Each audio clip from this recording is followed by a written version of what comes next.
Clash of Clans is absolutely broken, and that's the good news.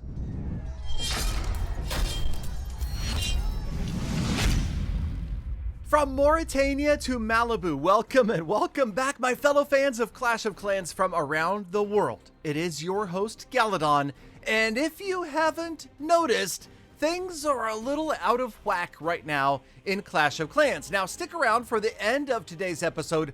I will expose Tribe Gaming's war record, and you might not believe it until you see it. So hold on for that. In the meantime, we've got some amazing, skillful 3 stars. Well, some would say skillful.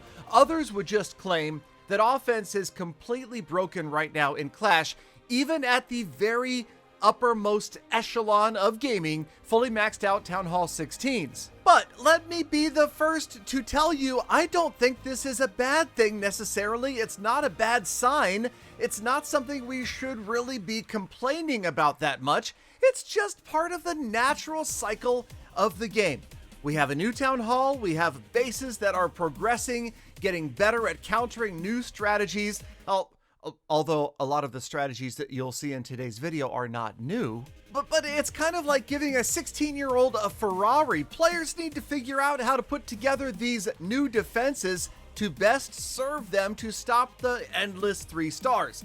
In the meantime, yes, of course, there are many other factors that you need to take into consideration. The skill curve, the upgrade curve, the learning curve, the Archer Queen's curves. No, I'm getting distracted. What I'm saying is that I'm not complaining, okay? Don't take this wrong. This is not a video where I'm saying, oh, Clash of Clans is broken, this game is terrible. No, I love Clash of Clans, and I am okay with offense being too strong, and this is only temporary. Of course there is a balancing or a nerfing or an upgrading coming.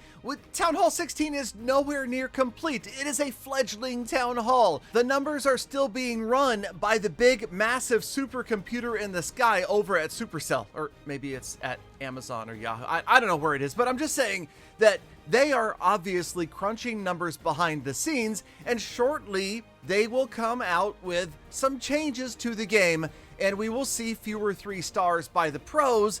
That also means even fewer 3 stars by the amateurs, like yours truly. But that's okay. It's the off season, right? We're not even into the whole World Championship qualifiers yet, and far from the World Championships of 2024. So we've got time to adjust. And remember, most players are nowhere near maxed right now. There's also this issue of the hero equipment and how long it takes to get upgraded, and how crazy strong, say, the giant gauntlet is. Don't even ask me about the upcoming epic ice arrow, frozen arrow thing for the Archer Queen. Not to mention, how about epic equipment for the Royal Champion and the Grand Warden? It's just going to get crazier. Now, speaking of, as we get into the second attack of the day, take notice that in all 3 of these 3-star attacks, you are not seeing either A, Root Riders, or 2, the, Super Archer Blimp strategy that everybody says is so broken and so overpowered, okay? We're not seeing either one of those, and actually, I went back through a bunch of these Tribe replays and Tribe Perfect Wars. Stick around for the log. And I saw very little of either of those happening. Tribe is taking other clans' bases apart, fully maxed out bases, mind you, with other more traditional strategies, including these Suihiro Lalos that are just annihilating. And check out that giant gauntlet on the Barbarian King. It's too bad you can't tell by looking at a player's profile what level their equipment is. That would be kind of a nice feature to have, right? In any case, I just wanted to make this video to say, hey, I love Clash of Clans. I'm not upset with where the game stands right now. It is always an expectation that things are going to be out of balance some of the time, and obviously after a new Town Hall release, it only makes sense that it would be tough to get it just right, even with the playtesting that we did before the update dropped.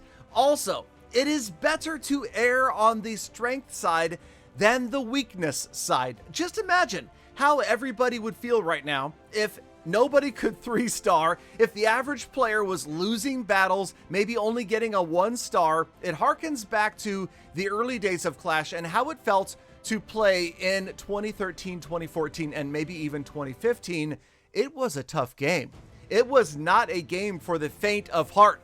For those that lacked skill, it was quite the challenge, and even top players would often lose attacks, get 0 stars. So yes, we are in a better spot now. Obviously, there's a reckoning coming. There's a balancing coming. We are going to see either, obviously, nerfed troops that don't do quite as much damage, maybe nerfed equipment or heroes, or we could just see a bunch of new levels for more defenses to make things stronger on defense, or possibly even a tweaking of defenses capabilities, meaning maybe some existing defenses will become more powerful. Bombs, traps, mines, Teslas might need to be turned up to 11.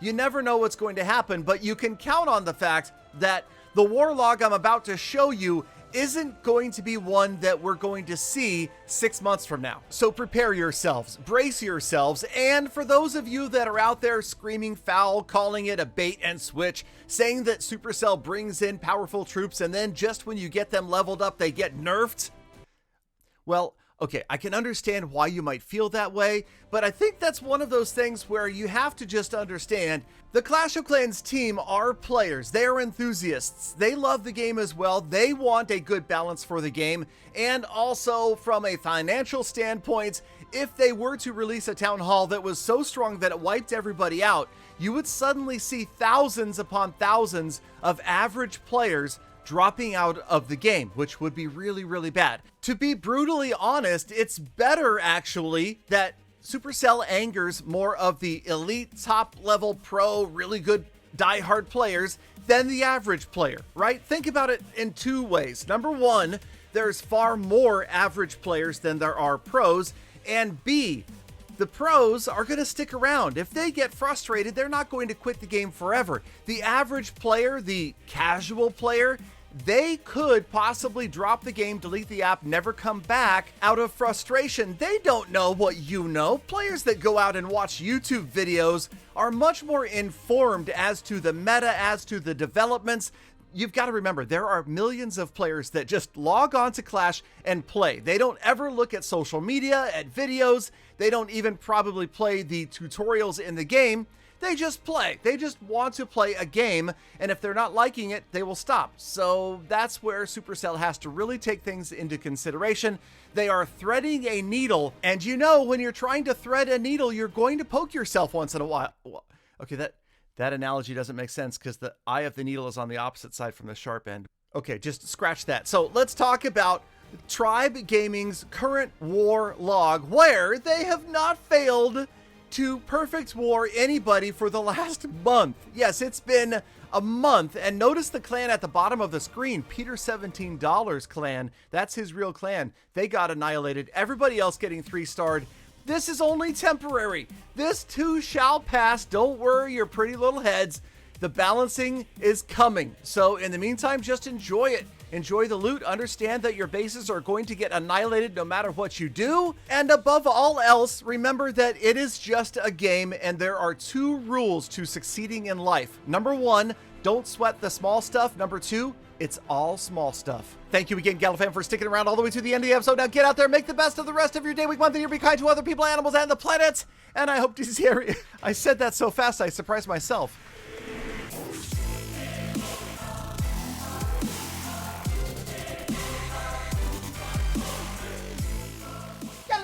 Galadon, did you tie your tongue in a knot?